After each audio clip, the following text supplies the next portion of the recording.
Hello students, how are you all? Hope you are doing well. Today we will study lesson 9 from our Science NCERT Curiosity book, that is Methods of Separation in Everyday Life. So first of all we should know what is the meaning of separation. Separation means when we separate a particular substance, it is a process in which one substance is separated from other in a particular mixture. Okay, so we will learn about various processes as well as methods of separation in everyday life. Usually we see all these in everyday life, but we are not aware of it. So we will learn about some methods of separation. What we will separate one substance from another substance in which we will learn in this lesson. Okay, so let's start chapter 9, methods of separation in everyday life. So as I have told you, separation of substance is a process in which one substance is separated from other in a mixture. For example, when you see your parents getting the vegetables, okay, suppose your parents are getting vegetables from the market and they ask you कि do one thing, इसमें से carat अलग करो, brinjal अलग करो, capsicum अलग करो. तो ये वेजिटेबल्स आप क्या करोगे, आप इन्हें हाथ से उठाकर इनको अलग अलग रख दोगे, है ना. तो आपने क्या किया, आपने वेजिटेबल्स जो मिक्स थी उनमें से आपने अलग अलग वेजिटेबल्स निकाली, मीन्स उनको सेपरेट कर दिया. तो मेथड ऑफ सेपरेशन यहाँ पर हम इस लेसन में सीखेंगे कि how to separate few things from the other in everyday life. Usually ये मेथड्स हम अपनी लाइफ में रोज देखते हैं, अपने घर में देखते हैं, बट हमें इन मेथड्स के बारे में इतनी अवेयरनेस नहीं है. So we will learn about these methods in this lesson. So let's start reading. This is chapter number 9. Okay.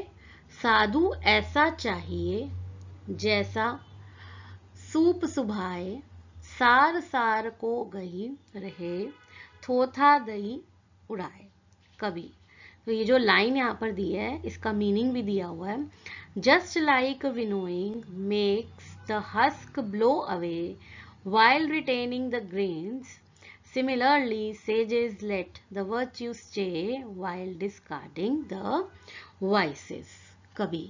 तो जस्ट लाइक विनोइंग यानी कि विनोइंग जो एक मेथड है जिससे हम सेपरेशन करते हैं, क्या, ग्रेन्स निकालते हैं, ग्रेन अलग करते हैं हस्क से. हस्क क्या है, यहाँ पर भूसा होता है जो एक अनाज के अंदर हमें जो अननेसेसरी थिंग्स होती हैं, या जो ग्रेन्स के अंदर हस्क होता है, जो अननेसेसरी थिंग्स होती हैं, ठीक है, भूसा टाइप होता है, उसको अगर हम ब्लो करेंगे तो वो वहां से निकल जाएगा विनोइंग प्रोसेस से. तो सेम वे से जैसे विनोइंग प्रोसेस से हस्क को हम निकाल देते हैं और फिर हमें वापस क्या मिल जाते हैं, ग्रेन्स मिल जाते हैं. ठीक है, सेम वे से जो है वो सेजेस, जो संत वगैरह होते हैं, वो वर्च्यूज जो हैं, अच्छी क्वालिटीज, पॉजिटिव थिंग्स को, क्वालिटीज को जो है वो क्या करते हैं, रिटेन कर लेते हैं, और वाइसेस मतलब जो बुरी चीजें होती हैं, नेगेटिव चीजें हैं, उसको डिस्कार्ड कर देते हैं. ठीक है.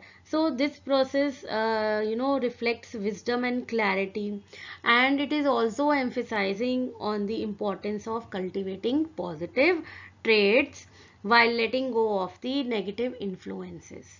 Okay, so this tells us that winnowing, just like winnowing makes the husk blow away and retains the grain, in the same way the sages are there. Sages let the virtues stay in us, means they let or they cultivate positive traits in us and let go the negative influences or the vices. It is said by Kabir. Okay, now let us read down the lesson which is given over here. Mali and his sister Wali are excited for their summer vacations. Their parents have planned a trip to visit their relatives and friends living across India. They always stay in touch with their relatives and friends. Do you also keep in touch with your loved ones? So Mali and his sister Wali, मली और उसकी sister जो है वो कहाँ जा रहे हैं, वो अपनी समर वेकेशन के लिए बहुत एक्साइटेड है। जैसे आप भी एक्साइटेड होते हो ना, समर वेकेशन आने वाला हो, अब जैसे विंटर वेकेशन आ जाएगा तो हम सब एक्साइटेड होते हैं ना, विंटर वेकेशन में हम कहाँ जाएंगे, हम क्रिसमस पार्टी करेंगे या हम न्यू ईयर पार्टी करेंगे या हम यहाँ घूमने जाएंगे, हम यहाँ जाएंगे। तो same way they were very excited, किस चीज़ के लिए, अपनी समर वेकेशन के लिए। और उनके जो पेरेंट्स थे उन्होंने एक ट्रिप प्लान करी थी, कहाँ पर, अपने रिलेटिव्स और फ्रेंड्स के पास across India, who were living across India. और वो हमेशा अपने फ्रेंड्स और रिलेटिव्स के साथ इन टच में, मतलब हमेशा उनके साथ टच में रहते थे, उनसे बातचीत करते रहते थे। क्या आप लोग भी अपने लव्ड वंस के साथ टच में रहते हैं, बातचीत करते रहते हो? Yes. Their first halt is at their Nani's maternal grandmother house in Haryana. तो फर्स्ट हॉल्ट जो उनका था, मतलब फर्स्ट जहाँ पे वो रुके थे, वो क्या था, उनकी नानी के घर, उनकी मैटरनल ग्रैंड मदर, ठीक है, जो मम्मा के साइड के होते हैं ना, उन्हें हम क्या बोलते हैं, मैटरनल। तो मैटरनल ग्रैंड मदर की जो है यहाँ पर, नानी के यहाँ पे हरियाणा में वो रुके थे। It is surrounded by large fields, जो कि एक जो लार्ज फील्ड्स आसपास थी। Malli and Valli are fascinated by the variety of grains piled up in the courtyard. तो कोर्टयार्ड में जो है उनके पास बहुत सारे ग्रेन्स जो है वो पड़े हुए थे, पाइल्ड अप, एक के ऊपर एक पड़े हुए थे। तो मली और वली जो है वो बहुत देखकर वो उस चीज को फैसिनेट हुए, उस चीज को देखकर। देयर मामी, maternal aunt and mama, maternal uncle, along with other community members, are busy separating small stones and husk from the grains with their hands. तो उन उसके जो मामा थे और मामी थी, वो किस चीज में लगे हुए थे, वो बाकी मेंबर्स के साथ वो बिजी थे, क्या सेपरेट करने में, ग्रेन्स में से हस्क जो होता है वो भूसा निकालने के लिए, और स्मॉल स्टोन्स जो होते हैं, छोटे छोटे पत्थर जो होते हैं, उनको हाथ से वो उनको साफ कर रहे थे। आपने अपने घर में भी देखा होगा, कभी दाल को जो है वो प्लेट में रखकर जो है आपकी मम्मा या आपकी दादी या आपकी नानी जो है वो उसको साफ कर रही होती है, और जो थोड़ा सा भी गंद नजर आता है उसके अंदर, कोई स्टोन नजर आ रहा है या कोई मिट्टी नजर आ रही है या कुछ और नजर आ रहा है, कोई लीफ नजर आ रही है, तो उसको वो निकाल कर फेंक देते हैं। Malli and Valli are curious to know why this is been done. अब मली और वली जो है वो बहुत ज्यादा क्यूरियस थे जानने के लिए कि ये ऐसा क्यों कर रहे हैं। Their Nani notices their curiosity and explains, we are removing the stones so that the grains are fit for cooking. तो उनकी नानी ने जो है वो देखा कि ये दोनों बहुत क्यूरियस हैं और उनको बताया कि हम ये इसको स्टोन्स को रिमूव कर रहे हैं छोटे छोटे, क्यों, ताकि ग्रेन्स जो हैं वो हम उनको इजीली कुक कर सकें। Let's come to the next page. They go around the house to see the fields and cattle. To keep them busy, Nani gives them a challenge of hand picking some small stones from grains while keeping their eyes closed. तो वो आसपास जो है वो घर, पूरा घर उन्होंने देखा। उन्होंने क्या देखा, go around the house to see field, उन्होंने फील्ड्स देखी, वहां पर कैटल देखी। उसके बाद उन्होंने, उनकी जो नानी है उन्होंने उनको बिजी रखा था। कैसे, उनको एक चैलेंज दिया, आईज क्लोज करके उनको बोला कि जो ग्रेन्स है इसमें से कोशिश करो कि अपने आप से हाथ से स्मॉल स्टोन्स निकालो। The method of picking by hand from a mixture when two or more substances are mixed, such as small stones and husk from wheat and rice, is called hand picking. Hand picking क्या होती है, ये definition है hand picking की, कि ऐसा method, hand देखो, hand का मीनिंग क्या होता है, हाथ, पिकिंग मतलब उठाना, हाथ से उठाना। कोई भी मिक्सचर जिसमें 2 या 3 चीजें मिक्स हो, जैसे स्मॉल स्टोन्स हो, हस्क हो, ठीक है, तो उसको व्हीट या राइस में से निकालना बोलते हैं हैंड पिकिंग। हैंड पिकिंग की जो डेफिनेशन है बहुत इजी है। हैंड का अर्थ क्या होता है, हैंड का मतलब होता है हाथ और पिकिंग का होता है उठाना। तो मतलब मेथड, ऐसा मेथड जो हम हैंड से, पिकिंग और पिकिंग बाय हैंड, क्या उठाना, small stones or husk from wheat and rice, it is called hand picking. It is done on the basis of differences in size, color and shape of the particle. तो हम जब hand picking करते हैं तो हमें हमें किस basis पे करते हैं, डिफरेंस इन साइज, कि क्या साइज में डिफरेंस है, कलर, शेप एंड पार्टिकल। ठीक है, जैसे आपने, आप दाल के लिए कर रहे हो तो आपको जो साइज में कुछ ज्यादा छोटा लगेगा या कुछ ज्यादा बड़ा लगेगा जो नॉर्मल दाल है उसके अकॉर्डिंग, तो आप उसको निकाल दोगे। कई बार कलर को भी होता है, जैसे आपने ऑरेंज दाल है, मसर की दाल है, उसको आपने जो है वो, उसमें से आपने जो है वो स्टोन्स निकालने हैं, तो अगर आपको उसमें कोई ब्लैक कलर का कुछ नजर आएगा तो आप उसको निकाल दोगे। शेप भी ऑल्सो डिफर करती है अगर, तो आप उसको निकाल दोगे ये सोच के कि ये खराब है। If the particles to be removed are present in small quantities and can easily be picked by hand, hand picking proves to be a convenient method. तो अगर आप क्वांटिटी, जैसे जो भी आपने रिमूव करना है वो स्मॉल क्वांटिटी में है, दाल है जैसे, उसमें छोटी छोटी चीजें हैं आपने रिमूव करनी है, तो वो बहुत इजीली आप हैंड से रिमूव कर सकते हो। और हैंड पिकिंग जो है एक बहुत ही कन्वीनियंट मेथड है, क्योंकि इसमें आपको और कुछ यूज नहीं करना, सिर्फ अपना हाथ यूज करना है और प्रॉपर आईज से आपको देखना है। At lunch, Mali and Wali are served steaming hot vegetable pulao. While eating the pulao, Nani observes that Mali is separating whole black peppers from the pulao and is placing them aside on the plate.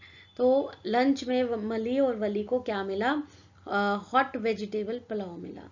और पुलाव में जो है वो नानी ने observe किया, वो क्या सेपरेट कर रहे थे, ब्लैक पेपर जो होते हैं ना, काली मिर्च, ठीक है, जो साबुत काली मिर्च होती है उसको वो निकाले जा रहे थे और साइड में रख रहे थे। मली जो है उसको सेपरेट कर करके साइड में रख रहा था। वली playfully teases, wow this is hand picking method, nice one. Nani tells them about the benefits of black pepper and encourages मली टू ईट इट। तो इसी तरह से हम भी, क्या होता है जब बच्चों को वेजिटेबल्स पसंद नहीं होती, ठीक है, तो वो क्या करते हैं, वो पुलाव में से या मैगी खा रहे हैं तो मैगी में से, या और कोई भी चीज आप खा रहे हो जैसे पास्ता खा रहे हो तो उसमें से क्या करते हो, आप वेजिटेबल्स निकाल देते हो कि वेजिटेबल्स पसंद नहीं है, ठीक है, बट आपको उसके बेनिफिट्स नहीं पता, इसीलिए आप उसको साइड करके छोड़ देते हो। द सेम वे मली को जो है वो ब्लैक पेपर के बेनिफिट्स नहीं पता थे, इसलिए वो उसको निकाल निकाल के साइड में रखना था। और वली ने उसको बोला कि अरे ये तो हैंड पिकिंग मेथड है, ठीक है, एंड नानी ने फिर उसको बेनिफिट्स बताए ब्लैक पेपर के और उसको इनकरेज किया कि you should eat black pepper. Later in the day, their mama takes them to the field where they observe bundle of harvested wheat stalks laying in the fields. Some stalks are spread in the sun for drying. Both of them pick up a stalk each and notice numerous grains attached to it. Some stalks are spread in the sun for drying. Both of them pick up a stalk each and notice numerous grains attached to it. A group of farmers are beating the stalk on a large wooden log. Curiously, Wali asked Mama, why are they doing this? अब क्या उन्होंने देखा, अब जैसे ही वो अपने मामा के साथ फील्ड्स पे गया तो उसने देखा वहां पर कुछ वीट के स्टॉल्क्स पड़े थे, वीट पड़ा हुआ था, और वहां पर उसको जो है, कुछ को तो उन्होंने ड्राई करने के लिए सन में रखा हुआ था और कुछ को वो जो है वो क्या कर रहे थे, कुछ फार्मर्स उसको ऐसे करके मार रहे थे, ठीक है, नीचे की तरफ मार रहे थे वुडन लॉक पर, ताकि क्यों मार रहे थे। अब वो उनसे क्वेश्चन पूछता है कि मामा ये why they are doing this, तो mama explains they are beating stalks to separate grains. इसमें से ये इसलिए मार रहे हैं वीट, कि वीट के थे ना वो, तो उसमें से ताकि वीट जो है वो सेपरेट हो जाए। This process of separating grains from the stalks is called threshing. इसको हम बोलते हैं थ्रेशिंग। जब हम क्या करते हैं, जब हम किसी भी स्टॉल को लेकर बीट करते हैं, मारते हैं किस पे, वुडन लॉक पे, तो उससे क्या होता है, ग्रेन्स अलग हो जाते हैं, and this process is called threshing. Farmers work hard yet they enjoy their work from time to time. They sing folk songs while working. So जब वो काम करते हैं, वो बहुत वर्क हार्ड करते हैं, फार्मर्स जो हैं वो बहुत हार्ड वर्क करते हैं, और टाइम टू टाइम क्या करते हैं, वो फोक सॉन्ग्स भी जो हैं वो गाते हैं while working. See this is hand picking. ठीक है, hand picking process. Okay. The separated grains get mixed with the pile of husk. Wali whispers to Mali, will the farmers handpick the grains to remove them from so much husk? She wonders how much time will the farmers take to separate these. ठीक है, तो they were separating what grains which were अब उसमें से grains निकल गए. अब grains को separate भी तो करना है. ठीक है, क्योंकि ग्रेन्स जो है वो हस्क के साथ जो भूसा होता है ना, एक्स्ट्रा जो एक्स्ट्रा अनवांटेड चीजें होती हैं उसके साथ मिक्स हो जाता है, तो उसको भी अलग करने में they have to remove it from the husk, तो it takes time. A small amount of puffed rice is mixed with chana dal. Can you think of separating the mixture by any method other than hand picking? कि अगर आपको puffed rice में से जो है वो चना दाल को निकालना है, ठीक है, तो आपको क्या कोई और मेथड हैंड पिकिंग के अलावा आपको और कोई मेथड समझ आता है?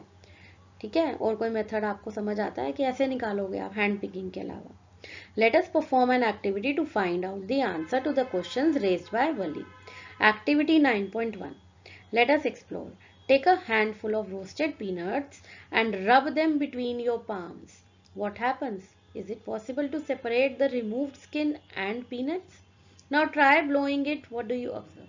ठीक है, अब आप क्या करोगे, देखो आप अपने हाथ में रोस्टेड पीनट्स लोगे और उसे अपने पाम्स में जैसे ही रब करोगे ना, तो क्या होगा, उसकी जो स्किन है वो पीनट से अलग हो जाएगी. और जैसे ही आप उसे ब्लो करोगे, हवा मारोगे, तो आप क्या ऑब्जर्व करोगे? Which of these components removed skin, peanut skin or peanuts are blown away? You observe that blowing air separates the heavier and the lighter component. जैसे ही आप हवा फूक मारोगे ना, तो क्या होगा, जो heavier और lighter components हैं वो अलग अलग हो जाएंगे. How do you think farmers separate so many grains from husk? Husk में से जो ग्रेन्स हैं, ग्रेन्स में से जो वो हस्क होता है, जो अनवांटेड जो भूसा टाइप होता है, उसको कैसे निकालते हैं वो? Traditionally a soup bamboo tray is used for separating heavier and lighter components of a mixture. You can see the picture, bamboo tray है ना, इसके ऊपर ये ग्रेन्स को रख देते हैं. ठीक है, they use, it is called soop bamboo tray. Next day their nana takes them to the field to show the process to work. मतलब ये जो प्रोसेस है इनको दिखाने के लिए. मली and Wali observe a farmer standing on a raised platform. एक ऊंचे प्लेटफॉर्म पे उन्होंने एक फार्मर को खड़े हुए देखा. The farmer is moving the bamboo tray, ये जो बैम्बू ट्रे थी, and which contains threshed wheat grains in the direction of air और विंड. तो जिस डायरेक्शन में एयर और हवा चल रही थी, उस डायरेक्शन में वो ऊंचे प्लेटफॉर्म पे खड़े होके उसने क्या पकड़ा हुआ था, फार्मर ने एक बैम्बू ट्रे पकड़ी थी जिसके अंदर जो है वो थ्रेश्ड व्हीट ग्रेन्स थे. What do you infer from figure 9.4? Do both the components wheat grain and husk fall at the same place? Which of the two components get blown away?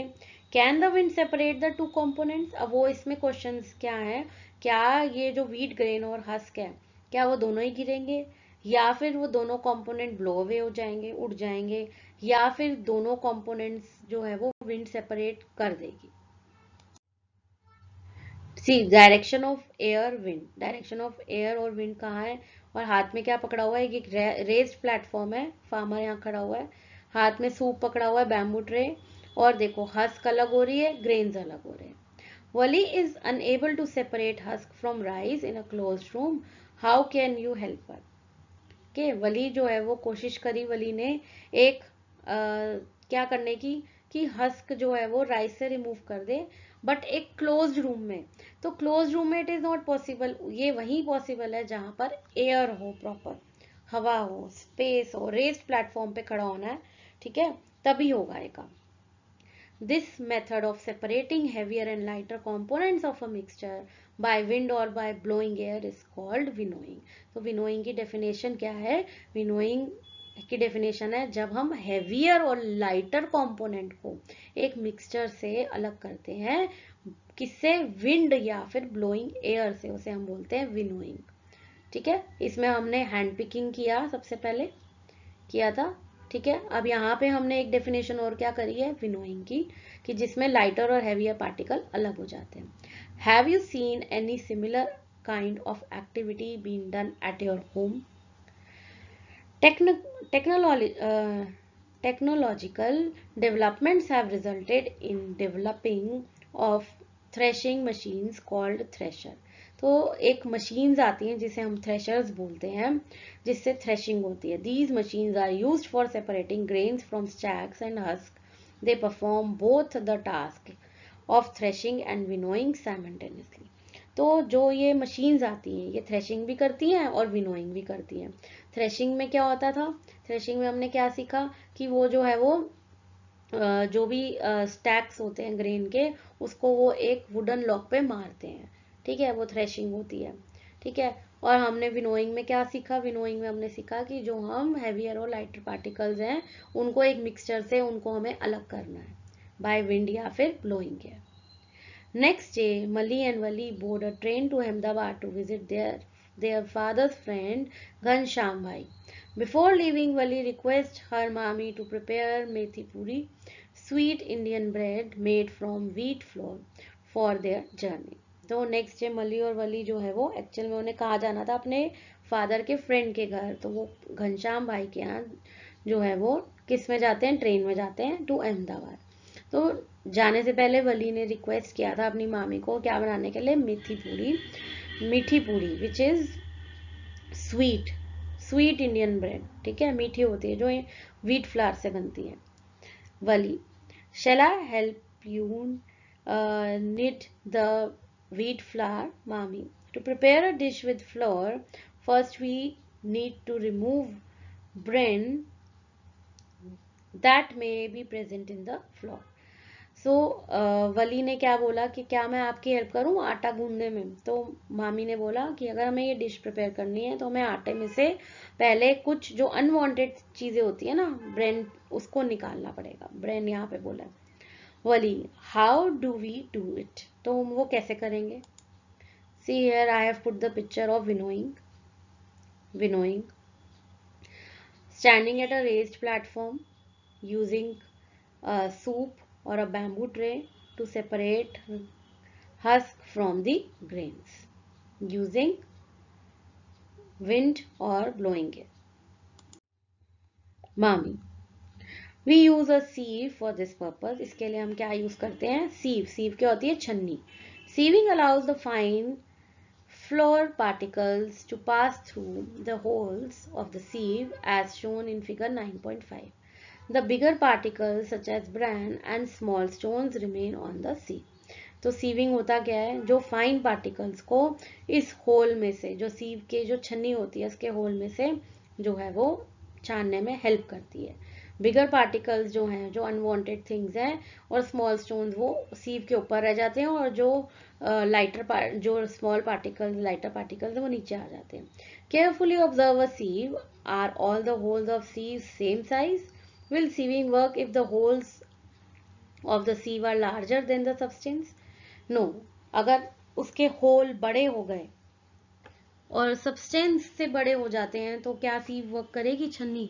नहीं करेगी. आपने घर में देखा होगा कि जब आपकी मम्मा चाय बनाती है उस टाइम पे जो टी लीव्स को अलग करने के लिए हम सीव का यूज करते हैं, छन्नी का.